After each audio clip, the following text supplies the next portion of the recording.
Standard. పాపులను రక్షించుటకు క్రీస్తు ఈ లోకమునకు వచ్చెను. మొదటి తిమోతి 1:15. నశించిన దానిని వెతికి రక్షించుటకు లూకా 19:10. ధర్మశాస్త్రమును నెరవేర్చుటకు మత్తయి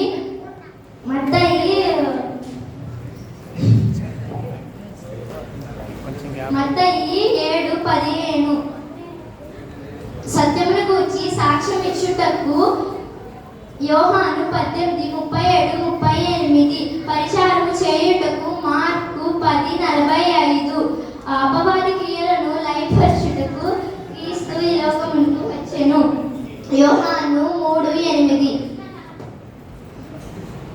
Praise God, my name is Siri from 7th standard. విమోచన కైలముగా తన ప్రాణమునిచ్చెను. మత్తయి 20:28. లోక పాపమును మోసుకొని పోవుటకు యోహాను 1:29. సత్యమును సమస్తమును తెలియజేయుటకు యోహాను 4:25-26.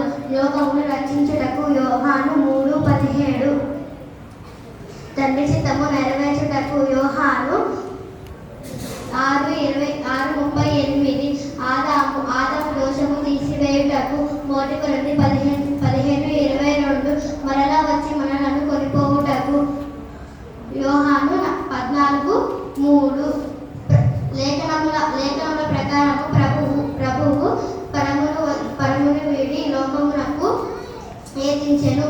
మొదటి కొరింథీ 15:3-4. Praise God, my name is Janala and I am studying 8th standard. గొర్రెలకు సమృద్ధిగా జీవం కలుగుటకు యోహాను 10:10. మంచి కాపరిగా తన ప్రాణము పెట్టుటకు యోహాను 10:11-18. శిష్యులకు సత్యమందు ప్రతిష్ఠ చేయుటకు యోహాను 17:18-19. భూమి మీద అగ్ని వేయుటకు లూకా 12:49-51. అపవాదిని మరణము ద్వారా నశింప చేయుటకు హెబ్రీ 2:14-15. ధర్మశాస్త్రములకు లోబడిన వారిని విమోచించుటకు గలతీ 4:4-5. మధ్యవర్తిని జరుపుటకు హెబ్రీ 9:15.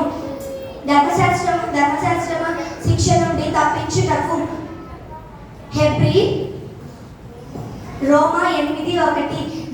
ధర్మశాస్త్రము నెరవేర్చుటకు రోమా